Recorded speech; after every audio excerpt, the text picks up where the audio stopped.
unakuta kwenye familia kuna mifumo, kuna mfumo umewekwa. Wewe unaomba, unatoa sadaka, unafanya vitu vingi sana kubadilisha maisha, lakini kuna mfumo uliowekwa kwenye familia, na huo mfumo uliwekwa kwa sababu kuna madhabahu yaliyotengenezwa kwenye familia yako. Sasa hayo madhabahu kazi yake ni kuproduce, ni kuzalisha mifumo ya kifo, ni kuzalisha mifumo ya miscarriage, ni kuzalisha mifumo mibovu na sheria mbovu juu ya maisha ya watu kwenye familia. Nao Mungu anamtafuta Gideoni wa familia yako, ambayo huyo Gideoni atajenga madhabahu mapya yatakayotoa mifumo mizuri ya kiungu. So vitu vingi vinafeli kwenye maisha kwa sababu ya mifumo, sio kwa sababu unaenda kanisani, sio kwa sababu unatoa sadaka, lakini kuna mifumo imewekwa. So unakuta hamna mtu anayeruhusiwa kutoka nje ya mifumo. Kuna sheria zimewekwa, sheria za kifo. Sasa hamna anayetakiwa kuvuka hizo sheria. Ndio maana ukitaka kufanya kitu unaambiwa hamna mtu aliyewahi fanya hicho kitu kwenye familia.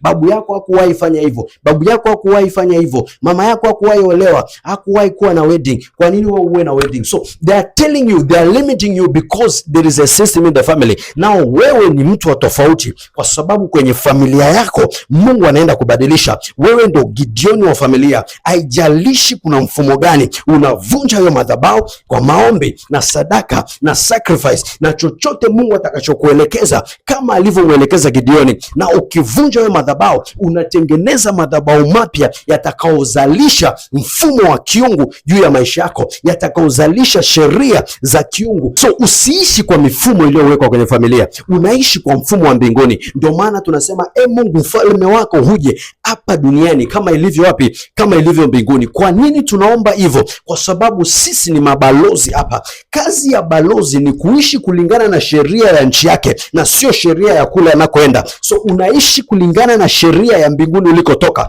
Wewe ni balozi wa mbinguni hapa duniani. So unaishi kulingana na sheria za wapi? Mbinguni. Are you getting what I'm saying?